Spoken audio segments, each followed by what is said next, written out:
Zoe, what are you up to right now? Hello, Joanne. I'm working like I usually am during the day. Oh, how boring. I was planning to have lunch with a friend, and I thought you might be decent enough to give me a little something to cover it. You want me to pay for your lunch? Well, yes. I mean, you're always working and making so much money. The least you could do is show a little appreciation to the woman who made your life possible. I think you've got the wrong idea about how this works. You decided to go out, so you should pay for it. Oh, don't be ridiculous. You really think you'd even have that job if it weren't for me? Let me remind you, I allowed you to keep working after marriage. That was me being generous. Generous? I wasn't aware I needed permission to keep my own career. Of course you did. A proper wife gives up her job to support her husband, not the other way around. That's what decent women do, but no, you insisted on working. And I, being incredibly understanding, allowed it. You owe me for that. Joanne, I'm not a high schooler asking to stay out past curfew. I own a company. I don't need your permission to keep it. Don't get smug with me, Zoe. I've been saying for years that you should step aside and let Ken run that company. It's not right for a woman to be the one in charge while the man takes a back seat. Ken works in a completely different industry. You know that. He actually enjoys his job. Why would I make him quit just to take over something he never wanted? Because he's your husband, that's why. You should be supporting his future, not getting in the way of it. If he ran the company, he'd be making far more, and we'd all be living a much more comfortable life. And by we, I'm guessing you mean you, right? Don't twist my words. I've always looked out for this family. I'm the one who raised Ken into the brilliant man he is. Everything you two have is because of me. That's a pretty bold claim. Not bold, just the plain and simple truth. So when I say your money is essentially my money, I expect you to respect that. What's yours is mine. That's just how it is with families. You seriously believe that? Of course I do. It's common sense. You married into this family, and that means sharing. And since I'm the matriarch, I should be treated with a little dignity and respect, preferably with a nice lunch once in a while. Joanne, that's not how family finances work. I earn my own income, and I use it to support my household. You are not entitled to it. I knew you were ungrateful.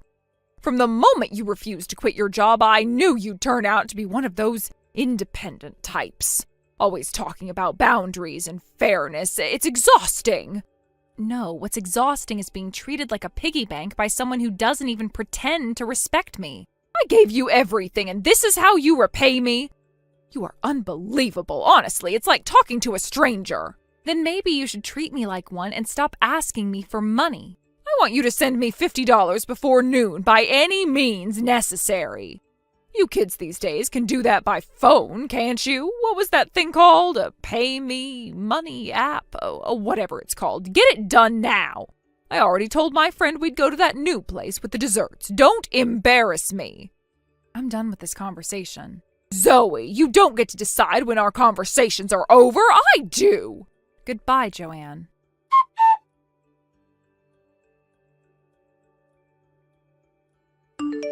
Hey, Zoe, you free to talk right now?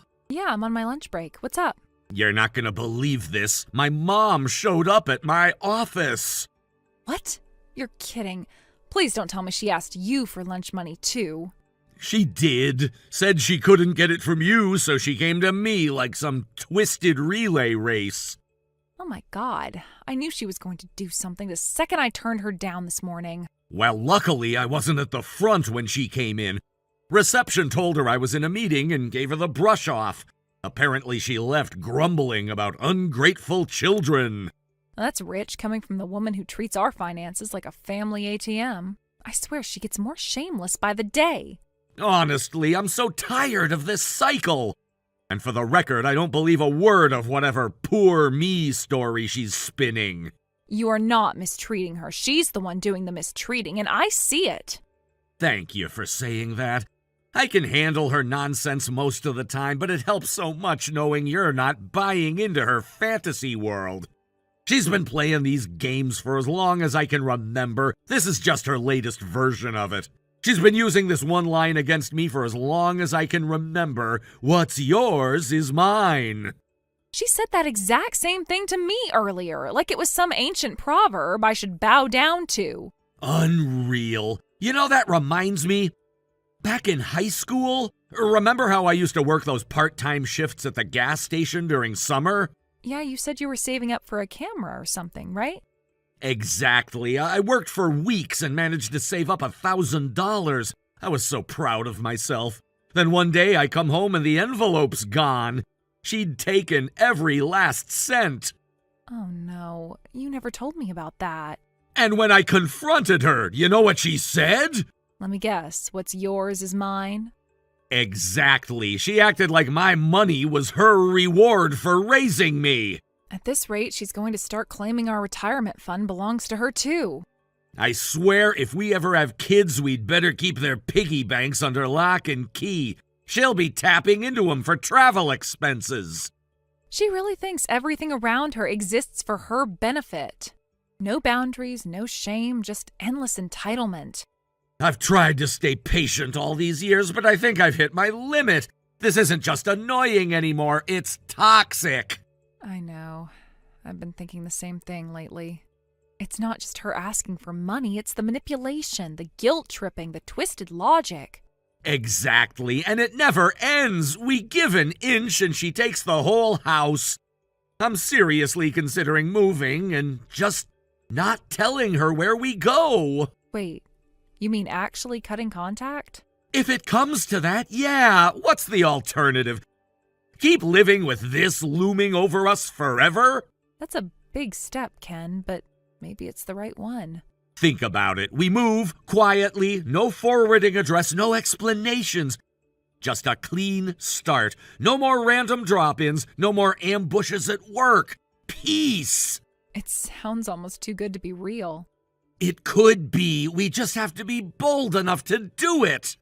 Okay, let's talk more about it tonight, but I think I'm ready.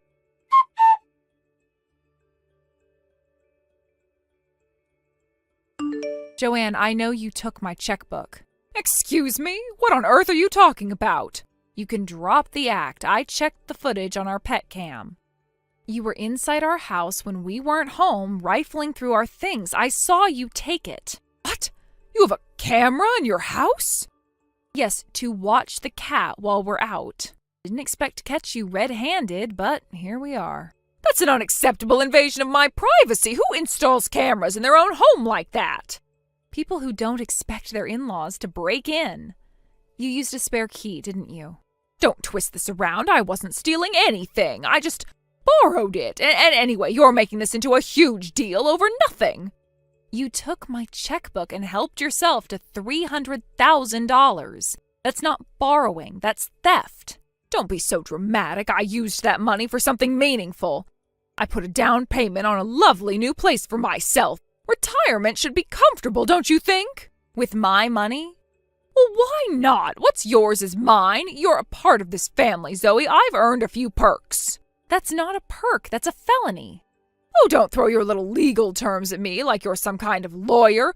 You're my daughter-in-law. Everything you have is thanks to me raising Ken. You're just managing the fortune I laid the foundation for. Wow, you actually believe that?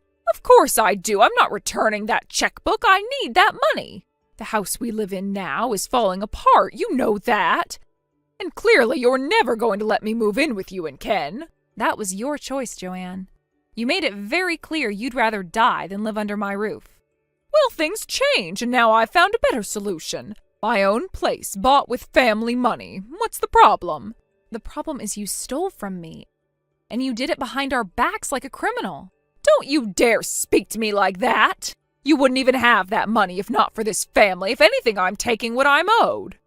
You're not owed anything, and you just confessed to theft in writing. Keep this conversation going. It's excellent documentation. Don't be vindictive, Zoe. That money is gone. The condo's bought. The deal is done. There's nothing you can do now. And you know what? Since you're so insistent on being a snotty little brat about this, I think I'll go ahead and hold on to this checkbook now. We'll see about that.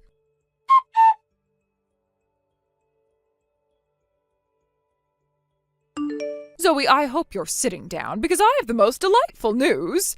Okay, what now?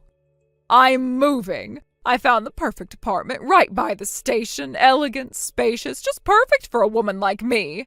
You're moving. You actually bought a place? Of course I did. I have taste, you know. And it's time I lived somewhere that reflects that. This old house was dragging me down. How did you even afford it, Joanne? You told us just last month you were struggling with basic expenses. Well, I had some help from my boyfriend. Boyfriend? Yes, he's a wonderful man, an executive at a major company.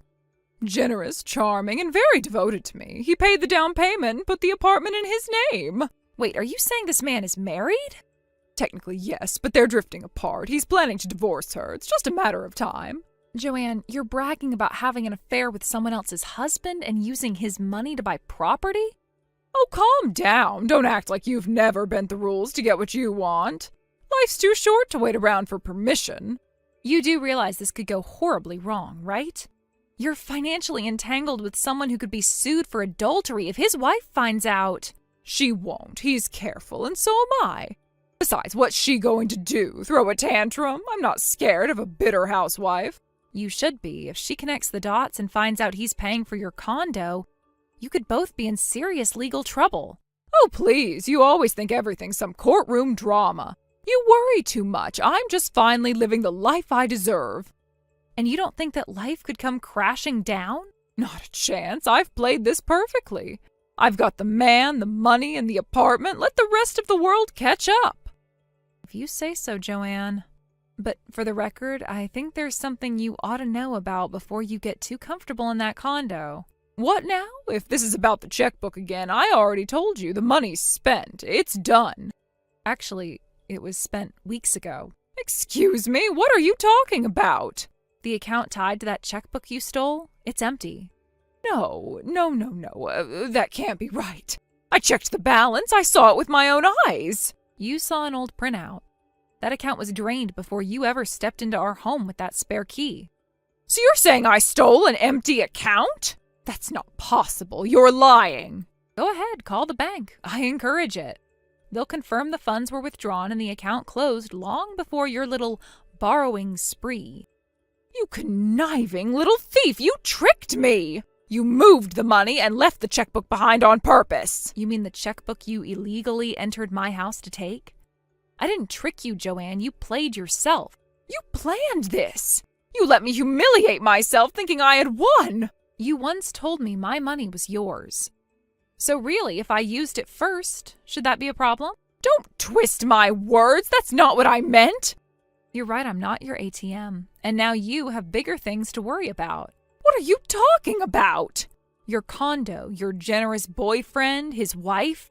Do you think she's going to respond well to the news that her husband is spending their family's money on his mistress? She won't find out. He said it's all under control. I'm not the one who'll make trouble, but if she gets suspicious and starts looking, that contract has his name on it, not yours. That condo is a liability, not a prize. This is insane. You're bluffing. Keep telling yourself that, but when the knock comes on your door, it won't be from me. No. Oh, this isn't fair. You can't just flip it all like this. Actions have consequences, Joanne. All I did was stop protecting you from yours. And since we're on the subject, I think it's time you understood something very clearly. Ken and I are cutting ties with you, permanently. Excuse me? Don't be ridiculous. You can't just say something like that and expect me to believe it. Believe it. We've already moved. New house, new address. No forwarding information. We're done. You moved? Without telling me? Exactly. That $300,000 you thought you stole, we used it for our new home. Not just for comfort, for distance, for freedom. That money was our severance from you. Ken would never agree to that. He's my son, my own flesh and blood. It was his idea, Joanne. He was the one who first brought up the fact that we needed to disappear. You're lying. He wouldn't say that. Not my Ken. You're poisoning him against me. No, you did that to yourself. Do you remember what you did with his high school savings? The $1,000 he worked all summer to earn? That was years ago, and I told him at the time that what's his is mine. I raised him, didn't I? And you never saw what was wrong with that, did you? Not then, not now. You take and call it love. But love doesn't steal from its own children. I'm his mother. I have rights. You had respect, and you destroyed it. Ken tried for years to make excuses for you, to defend you, but now he has no qualms whatsoever with leaving you behind. He said, and I quote, "I've had enough of her." This is a nightmare. You can't do this to me. Even the villains in children's books don't get away forever. Eventually, even they face consequences. You think you're different? I am different. No, Joanne, you're exactly who you've always been. The only difference now is we're not playing along anymore. You'll regret this. I doubt it. Goodbye, Joanne.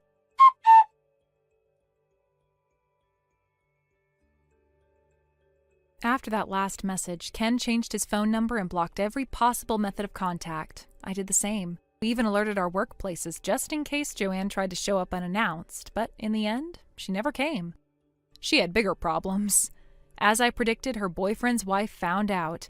Turns out, transferring large sums of money and putting a condo in someone else's name leaves a trail, and a very visible one. The wife filed for divorce and demanded compensation, rightfully so. Then came the real kicker. The boyfriend had 3 children. That meant child support on top of alimony. And when the scandal reached his company, they wasted no time letting him go. A high-level executive involved in an affair and misusing funds? Not good for business. Joanne lost everything she thought she gained. No more lavish retirement, no more safety net, just an unpaid apartment, a disgraced partner, and a mountain of bills. She and her boyfriend, both pushing 60, now spent their days taking whatever work they can find. Odd jobs, cleaning shifts, long hours, no choice. And us? We're finally living in peace. No more drama, no more manipulation, no more what's yours is mine. Just freedom. Thank you for watching. Please subscribe and hit the like button. See you next time.